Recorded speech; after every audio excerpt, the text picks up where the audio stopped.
ელჩი აკეთებს ახლა მედისთვის განცხადებას, რომელსაც პირდაპირ ეთერში გთავაზობთ.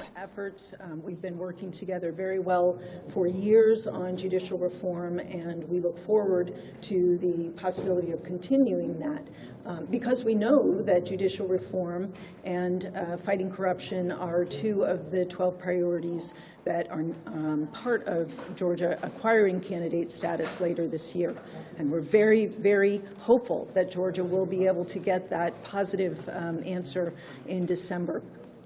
But we understand that there is still more work to do, as we saw from the Venice Commission opinion last month, in March, that there are still a number of steps that need to be taken to meet the judicial reform requirements, including a thorough reform of the High Council of Justice. This has been a recommendation for the past 4 Venice Commission opinions that have been issued, and it remains there remains a lot of work to be done to meet that requirement. In fact, on your question about the candidate status, we feel that this is a very positive step, because this is an opportunity to address allegations of corruption in the judiciary. This is an opportunity to demonstrate this government's commitment to fighting corruption and to establishing a truly independent and impartial judiciary. At the Summit for Democracy in Washington last week, Georgia, along with President Biden and over 100 different countries, pledged to fight corruption, pledged to make protecting and promoting an independent judiciary and rule of law priorities, because those are so important to a healthy, functioning democracy. So we hope that the government will embrace this opportunity to address allegations of corruption and really take meaningful steps to create an independent, impartial judiciary. Thank you.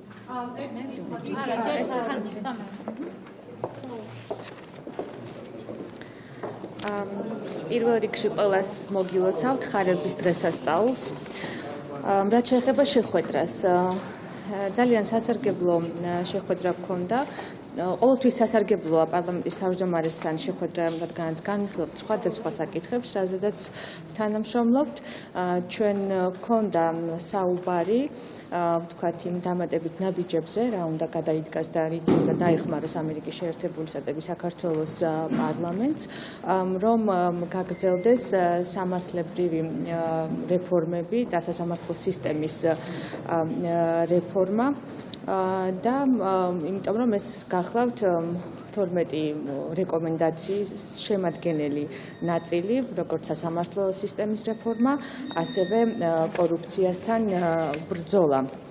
და ჩვენ იმედი გვაქვს, რომ დეკემბერში საქართველოს შეძლებს და მიიღებს კანდიდატის სტატუსს, თუმცა ამისთვის სამუშაო არის ჩასატარებელი. ჩვენ ვიცით, რომ არსებობს რეკომენდაციები ვენეციის კომისიისგან, თუ რა ნაბიჯები უნდა გადაიდგას, რომ დაკმაყოფილდეს ის სტანდარტი სასამართლო სისტემის რეფორმასთან, რაც არის გაწერილი 12 რეკომენდაციაში და ერთ-ერთი საკითხი გახლავთ იუსტიციის უმაღლესი საბჭოს რეფორმირება.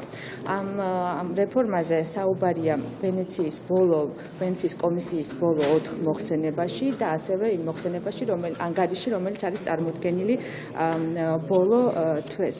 რაც შეეხება, თუმცა მეტი უნდა გაკეთდეს ამ მიმართულებით.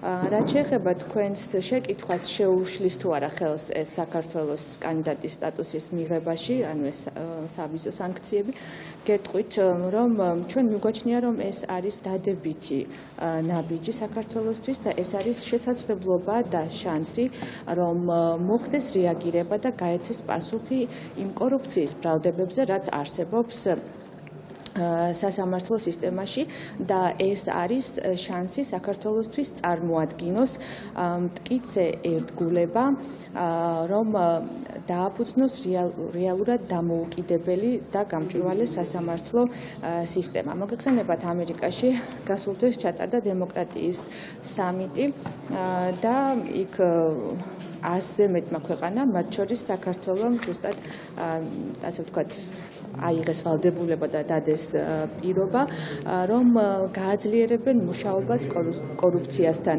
ბრძოლის, სამართლის უზენაესობის მიმართულებით, რაც ძალიან მნიშვნელოვანია ჯანსაღი დემოკრატიისთვის, ასე რომ შინაარსიანი ნაბიჯებით ეს არის კარგი, ასე ვთქვათ, შესაძლებლობა საქართველოსთვის რომ უპასუხოს ამ გამოწვევებს. ასევე გითხრათ თუ შეიძლება თავდასხმებთან დაკავშირებით. ასევე თუ შეიძლება მეკვლავ თავდასხმებთან დაკავშირებით, გაზეთ შევთავაზეთ. ნახეთ თავდასხმებთან დაკავშირებით, რომელიც მოდის ქართული ოცნების მხრიდან. ჩვენ ვნახეთ, რომ ამ გადაწყვეტილების შემდეგ მართველი გუნდის პოზიცია როგორი არის, ზოგადად რა განცხადებებს აკეთებენ. მათ შორის არის ფარულ ჩანაწერებზე საუბარი და მეორე ფრონტის თემა ისევ თვის წესრიგშია. და მეორე ფრონტის თემა რომ ისევ თვის წესრიგშია მართველი გუნდი. And they all again talk about the second front issue. Do you consider this as attacks on US to you and US government? I don't know what they're talking about on phone calls. On the second front, I will say again, as I have said many, many times before, that is 100% false, absolutely false. There is no reason why the United States would want to put Georgia in jeopardy. We've spent 30 years trying to help you strengthen your ability to defend your borders, trying to improve your security and your safety by working with the Georgian Defense Forces, by working with the Coast Guard and the Border Police. Why would we put Georgia at risk? We are very, very sensitive to the position that Georgia is in, with 20% of your territory occupied by an aggressor like Russia. We absolutely would never put Georgia in that position, and I have said this many times before. It is concerning when we hear this conspiracy theory repeated and sometimes echoed by members of the ruling party. This is very concerning when they in particular know that this is 100% false. There's nothing more I can say on this, so I hope... The returns of Georgia, one question, please. The citizen of the United States who was not allowed to come in our country, there are rumors in the governmental media that there are connections between the decision of State Department about sanctioning the judges and also between this case. So can you say any kind of connection? All I can say is I don't know this person. I never heard about this case until Director Lilo-Ashvili raised it in the media yesterday. No one contacted us about it, including this individual. We respond when American citizens contact the embassy for assistance. But there's no way we could keep track of all the Americans who are coming to Georgia. Lots of people want to come to Georgia. It's a fabulous place to come. I don't know this individual. I don't know what he was coming to do. Maybe he was coming to climb Mount Kazbegi. I have no idea. But we didn't know about this case until it was raised in the media yesterday. That's all I've got to say. There's no connection. There's no connection. I mean, I didn't have any idea about this case, so there is absolutely no connection. We'll translate and Okay, thank you. Maybe one more, but then I've got to go.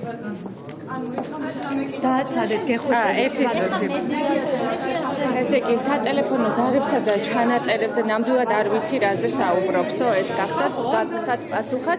რაც შეეხება მეორე ფრონტის საკითხს, ამაზე ძალიან ბევრჯერ ვთქვი და მინდა გითხრათ, რომ ეს არის 100%-ით სიცრუე, რატომ უნდა გვინდოდეს საქართველოს საფრთხეში ჩაგდება, მაშინ როცა ბოლო 3-10 წლეულის განმავლობაში მუშაობდა თანამშრომლობთ იმისათვის, რომ საქართველოს თავდაცვის უნარიანობა გაძლიერდეს, მუშაობთ სასაზღვრო პოლიციასთან, სანაპირო დაცვასთან, იმისათვის, რომ ქვეყანა გაძლიერდეს. რატომ უნდა გვინდოდეს, რომ საქართველო დავაყენოთ საფრთხის ან რისკის ქვეშ და ეს ნამდვილად შემაშფოთებელია, როდესაც ეს ტყუილი კონსპირაციული თეორია, ასე ვთქვათ, ძალიან ძალიან ხშირად ჟღერდება და ხანდახან ამას იმეორებს ასევე მართველი პარტიის წარმომადგენლები. ეხა ერთ წუთი შემდეგი იყო იმასთან დაკავშირებით. დიახ, ამ მოქალაქეს არ ვიცნობ და არც მქონდა ინფორმაცია, არც ვიცოდი ამის შესახებ, სანამ ხელმძღვანელმა ლილუაშვილმა არ გააკეთა განცხადება პრესაში ამასთან დაკავშირებით. ზოგადად ჩვენ არ ვახორციელებთ მონიტორინგს თუ ვინ ჩამოდის საქართველოში ამერიკიდან, იმიტომ რომ უამრავი ამერიკელი ჩამოდის ზოგი როგორც ტურისტი, ზოგი სხვადასხვა მიზნებით და თუ საელჩოს ან ჩვენ არ მოგუმართა რაიმე დახმარებისთვის კონკრეტულმა პირმა, მაშინ არ გვაქვს ინფორმაცია ვინ ჩამოდის და ვინ მიდის, შეიძლება სულაც ჩამოდიოდა როგორც ტურისტი ეს პიროვნებად და ასევე არანაირი კავშირი არ არსებობს ამ ფაქტში. ჟურნალისტებთან დაკავშირებით როგორც ვიცი, ბოლო მოსამართლეებზე კითხეთ. არა, მედიასთან დაკავშირებით ძალიან მნიშვნელოვანია მედიასთან დაკავშირებით. ხო, ეთერში მეგობრები.